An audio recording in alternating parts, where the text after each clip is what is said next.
तो set confirm नहीं है कौन सा है, बट ये क्वेश्चन मैं रीड कर रहा हूँ, ये आपके ऑब्जेक्टिव है, एक बार आप लोग चेक कर लीजिए कितने आपके ऑब्जेक्टिव सही है। जो आपने टेस्ट सीरीज ली थी, सारे क्वेश्चंस ऑब्जेक्टिव हो या अपने क्वेश्चन हो, सभी क्वेश्चन यहाँ से आए हुए हैं। बहुत ही सिंपल ऑब्जेक्टिव है, जितने बच्चे क्लासरूम के थे वो सभी आउट ऑफ आउट करके आए। ठीक है, एक बार कंफर्म और कर लीजिए, जो लोग और रह गए हैं एक बार कंफर्म करो। पहला जो ऑब्जेक्टिव है, मैं ऑब्जेक्टिव रीड कर रहा हूँ, उसमें से ऑब्जेक्टिव अपने देखते चलना, फिर मैं उसका आंसर मिला दूंगा यहाँ पर आगे। ठीक है, पहला ऑब्जेक्टिव है 11 term of A B -3 -1/2 2 as.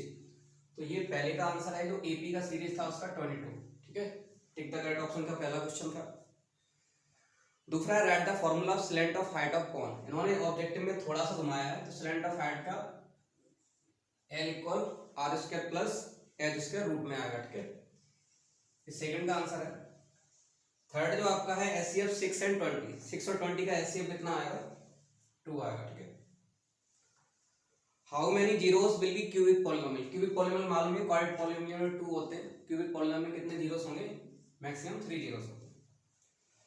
और 5 नंबर का जो क्वेश्चन है, write the condition of for unique solution. Unique solution के लिए आप पूछा गया, कंडीशन दी गई थी a1x b1/c1 = 0, a2x b2y c2 = 0। तो यूनिक सॉल्यूशन पूछा गया, तो कई बार आप लोगों को पता है unique solution a1 a2 is not equal b1 b2, intersect होगा यूनिक सॉल्यूशन या वन सॉल्यूशन होगा। ठीक है, write the standard form of the quadratic equation. Quadratic equation की स्टैंडर्ड फॉर्म क्या होती है? तो उन्होंने यहाँ भी घुमाया हुआ, बी नंबर का जो ऑप्शन है उसमें ax² bx + c दिया है, इसमें =0 नहीं है, तो जल्दबाजी में जो आपने किया होगा वो शायद गलती हो गई होगी, लेकिन ये इसका सही आंसर है ax² bx + c = 0। इसमें देखना आपका कौन सा ऑर्डर है, ए बी सी में से कौन सा आंसर सही है।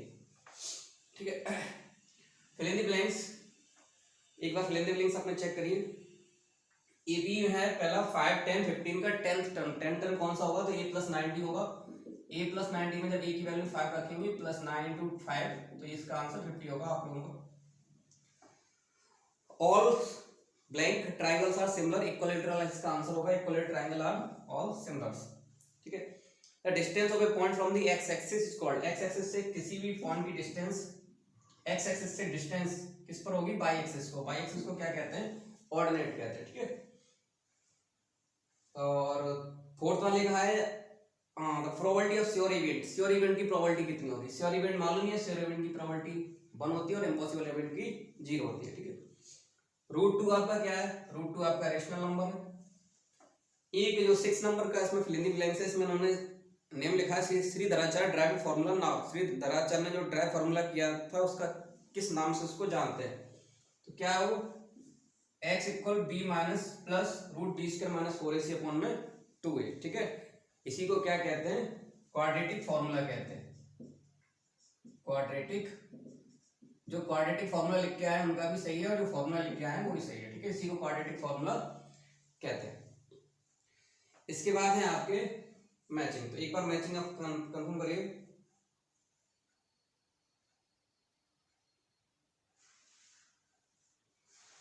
पहला है 9x sec² -9 tan² = कितना होगा? 9।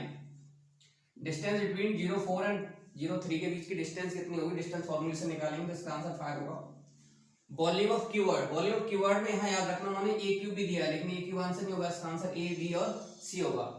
इसको लेंथ हो जाएगी, ये विड्थ हो जाएगी और ये हाइट हो जाएगी, a b c। ठीक है, area of square a² sin² a + cos² = कितना? 1।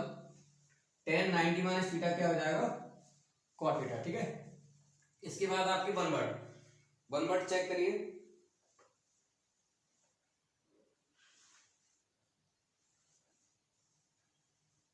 चलिए, पहला क्वेश्चन इसमें लिखा है what the probability getting a number 8 in a single through a dice. अगर एक डाइस को, एक पांच को फेंका जाए उसमें 8 आने की प्रोबेबिलिटी, तो आप लोगों को पहले से मालूम था डाइस में मैक्सिमम कितने होते हैं? 6, रिजल्ट 8 कम होते हैं टोटल, तो उसमें 8 तो कहीं है नहीं, तो इसकी प्रोबेबिलिटी कितनी हो जाएगी? 0 हो जाएगी। ठीक है, दूसरा क्या है? What is the class marks of 20 and 40। Class marks क्या होता है? क्लास मार्क्स को xi से रिप्रेजेंट करते हैं, upper limit plus lower limit divided by 2। जब 20 + 40 को 2 से डिवाइड कर देंगे तो इसका आंसर कितना आ जाएगा? 30। Next, write the formula discriminant quadratic form. Discriminant formula मालूम है, d = b² - 4ac। Write the formula to the find sum of first n term AP. N term जो एपी वाला फॉर्मूला था तो उसमें सम वाला, तो ये फॉर्मूला आप लोगों को मालूम था, सभी लोगों ने सही किया होगा। यो S N equal N by two two A plus N minus one into D, ठीक है। और फिफ्थ नंबर पे आपकी एंगल ऑफ एलिवेशन की डेफिनेशन पूछी गई है। तो डेफिनेशन जैसा कि 10 यूनिट का 9 यूनिट की समरी के लास्ट में लिखा था, when an objective is above the horizontal line is the angle subtend by the line of site. जब हम किसी ऑब्जर्वर, हमारा कोई ऑब्जर्वर किसी ऑब्जेक्ट को देखता है और हॉरिजॉन्टल के साथ जो एंगल बनाता है उसको क्या कहते हैं, एंगल ऑफ एलिवेशन कहते हैं। 6 नंबर का जो ऑब्जेक्टिव है, what is the called the common point tangent and the circle. Circle और टेंजेंट का कॉमन पॉइंट क्या कहलाता है, इस पॉइंट को क्या कहते हैं, इसको पॉइंट ऑफ कांटेक्ट कहते हैं, ठीक है। 6 वाले का आंसर हो जाएगा पॉइंट ऑफ कांटेक्ट। नेक्स्ट आपकी ट्रू फॉल्स, इनको भी चेक कर लीजिए एक बार।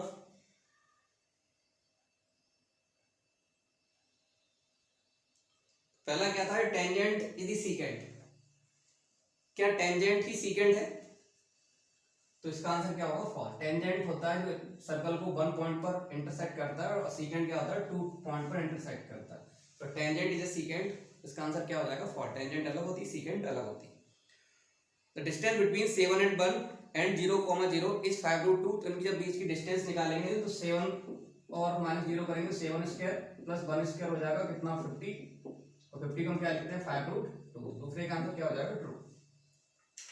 The volume of cone is half of the volume of cylinder। क्या volume of cone, volume of cone क्या होता है 1/3 पाई आर स्क्वायर एच, और सिलेंडर क्या होता है पाई आर स्क्वायर एच। क्या इसका है हाफ होता है, नो, जिसका 1/3 होता है, ठीक है।